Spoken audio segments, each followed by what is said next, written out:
આ દામિની અને બા હામા મળ્યા રસ્તામાં, વખાણ કરતા હતા બહુ તમારા.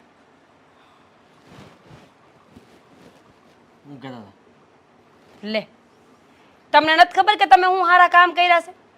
તમે કાંઈક કર્યું હશે તો જ કહેતા હશે ને મને. બહુ વખાણ કર્યા, બહુ વખાણ કર્યા.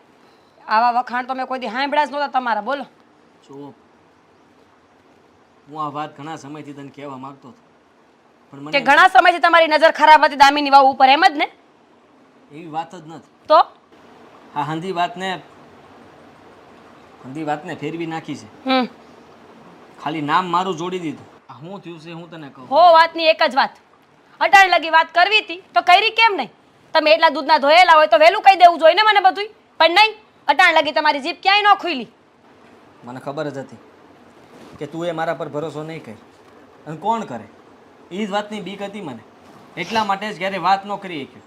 આ પહેલી વાર નથી થયું, આ પહેલાંય ઘણી વાર થયું છે. ત્યારે મેં કીધું હતું બાને કે જુઓ, હા દામિની વહુને માનીએ છીએ કે પિયરમાં કોઈ નથી, તો એનો કંઈક રસ્તો કરવો જોઈએ, એના લગ્ન કરાવી દઈએ બીજી જગ્યાએ. પણ બા હતા કે વાત નહોતા માનતા. એ મારી યારે ખરાબ વર્તન કરતા હતા. તો તું જ વિચાર કર ને કે હું કોઈને કહું તો કોઈ મારી વાત ક્યાંથી માનવાનું? કેમ ન માને? અને કોઈ ન માને તો કાંઈ વાંધો નહીં, હું તો માનત ને.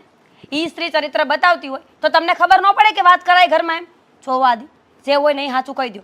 કારણ કે મને હવે આમાં ખબર નથી પડતી કે કોણ સાચું ને કોણ ખોટું. મને તો બધાય પાસા ખોટા લાગે છે. હા, શું કહું છું કે રૂમમાં હું ગયો મારા હમ તારા હમ